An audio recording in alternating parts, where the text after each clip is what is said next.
Puji nama Tuhan. Shalom.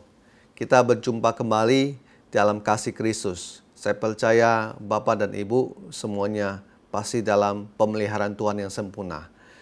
Saya ingin menyampaikan kenapa kita ini harus melayani Tuhan.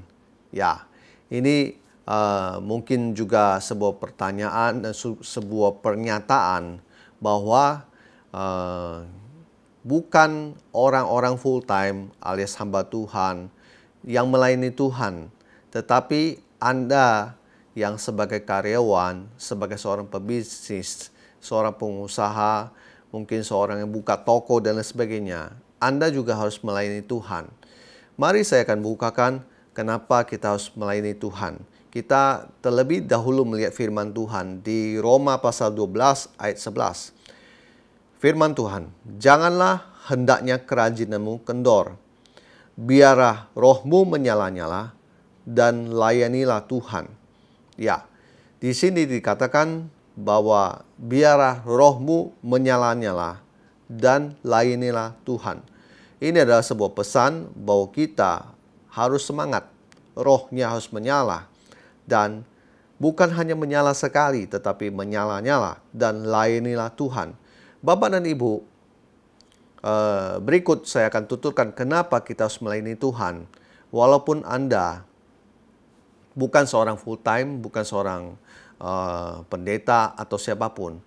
Kenapa harus melayani Tuhan? Pertama, saya catat di sini begini. Bapak dan Ibu, ketika Anda seorang pebisnis, Anda seorang karyawan, Anda seorang profesional, ketika Anda melayani Tuhan, Anda akan belajar untuk berkorban. Itu pertama. Anda akan belajar untuk berkorban. Yang saya maksudkan di sini adalah Anda mungkin selama ini belum melayani Tuhan. Ketika Anda diizinkan untuk ikut, misalnya untuk mission trip, untuk pelayanan di sebuah daerah, ataupun pergi kemana bersama rombongan hamba Tuhan dan gereja. Di sana Anda belajar untuk berkorban. Karena mungkin selama ini Anda belum berkorban, belum memberikan sesuatu kepada Tuhan. Dan lewat pelayanan justru Anda akan belajar apa itu pengorbanan, apa itu berkorban bagi Tuhan. Puji nama Tuhan. Hal yang kedua, saya catat di sini begini, Bapak dan Ibu. Saat melayani Tuhan, Anda seorang pebisnis, karyawan, profesional, Anda belajar untuk merendahkan hati dan memiliki hati seorang hamba. Puji nama Tuhan. Karena Bapak dan Ibu, seringkali mungkin kita yang punya jabatan sebagai manajer, sebagai seorang direktur, ataupun seorang pemimpin, kepala cabang, dan lain sebagainya, Anda yang punya toko, hari-hari Anda mungkin Anda punya anak buah, Anda punya bawahan, Anda punya semuanya. Dan Anda selalu memberikan perintah, Anda selalu bertindak sebagai yang memberikan tugas dan lain sebagainya. Di dalam saat Anda melayani Tuhan, Anda belajar, Anda disuruh. Anda disuruh oleh hamba Tuhan, Anda disuruh oleh Tuhan, dan Anda disuruh oleh pendeta. Di sini mungkin akan terjadi sebuah perubahan dan hatimu diproses oleh Tuhan di sini. Yaitu maksud saya yang tadinya Anda merasa Anda punya semua, Anda punya kekayaan, Anda punya mobil mewah, rumah besar, dan sebagainya. Anda bahkan bisa memerintah orang dengan membayar orang seperti apapun. Tetapi ketika Anda dalam dunia pelayanan, Anda ikut pelayanan, di situ hatimu diproses. Anda merasa Anda kosong, Anda tidak punya apa-apa. Tetapi Anda adalah seorang bos yang mungkin harus mengangkut-ngangkut sound system, membereskan bangku. Disitulah proses kerendahan hati Anda diuji. Apalagi mungkin terjadi bentrokan atau apa antara sesama pengurus. Sangat kelihatan sekali kalau orang-orang yang belum selesai diproses, dia akan muncul kesombongan dan berkata, saya ini seorang bos. Anda tahu, saya punya semua. Tuhan mau ketika kita melayani, hati kita diproses menjadi seorang hamba. Puji nama Tuhan. Jadi lewat pelayanan, melayani Tuhan, hati Anda direndahkan dan Anda belajar memiliki hati seorang hamba. Haleluya. Yang ketiga saya catat di sini adalah begini. Saat melayani Tuhan, iman orang tersebut pasti akan naik level. Kenapa?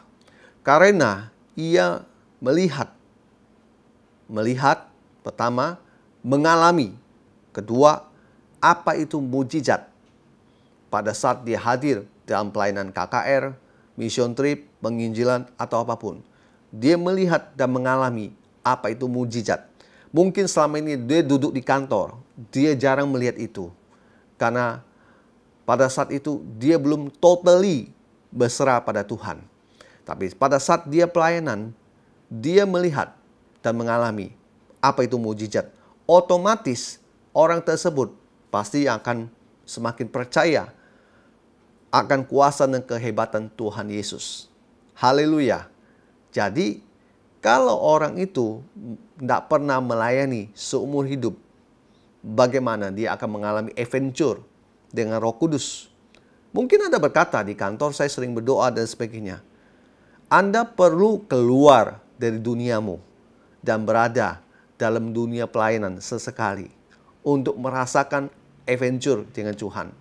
Adventure dengan Roh Kudus yang saya maksud di sini. Sehingga iman Anda terus diperkuat. Sehingga Anda melihat kuasa dan kehebatan Tuhan yang sebenarnya. Bapak dan Ibu, Anda mungkin punya kehebatan dalam hal karir, dalam hal segalanya. Tetapi tahukah Bapak dan Ibu, dengan Anda mempunyai dan mengalami kuasa dan kehebatan dari Tuhan, iman Anda akan pasti semakin naik. Sehingga iman tersebut juga pada akhirnya yang bisa memberkati Anda dalam pekerjaan Anda. Puji Tuhan. Yang keempat saya catat di sini adalah begini. Setiap orang yang melayani, dia pasti akan memiliki gairah hidup yang baru. Saya katakan begitu karena dulu saya mengalaminya. Mungkin di pekerjaan kita tidak berbicara gereja firman Tuhan. Tetapi saat Anda pulang dari pelayanan penginjilan, Anda akan bersemangat dalam bekerja. Anda melihat orang-orang di sekitar Anda. Anda melihat orang-orang yang susah. Anda melihat masyarakat yang miskin. Anda melihat orang-orang yang membutuhkan uluran tangan Anda.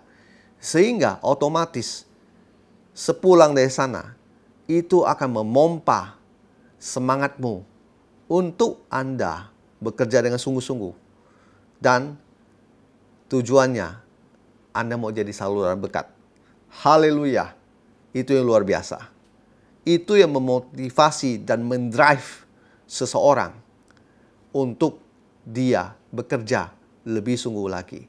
Karena dia tahu lewat dia bekerja, dia bisa memberkati banyak orang.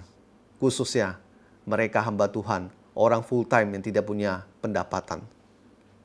Terima kasih Tuhan Yesus. Biarlah hari ini, Bapak dan Ibu, Anda yang mendapatkan firman ini. Anda yang belum seumur hidup, belum pernah pelayanan, belum pernah ikut mission trip, belum pernah merasakan apa itu mission trip, penginjilan dan sebagainya. Anda harus punya kerinduan itu. Bawa dalam doa. Tidak perlu berkata, oh saya butuh uang segini dan sebagainya. Tidak. Yang Anda butuhkan adalah Anda punya iman dan Anda melangkah. Itu yang Tuhan suka. Saya percaya kalau kita ada kemauan, pasti ada jalan terbuka. Dan saya percaya Tuhan akan mempertemukan Anda dengan orang-orang yang tepat. Supaya iman Anda makin didongkrak. Semakin maju, semakin naik.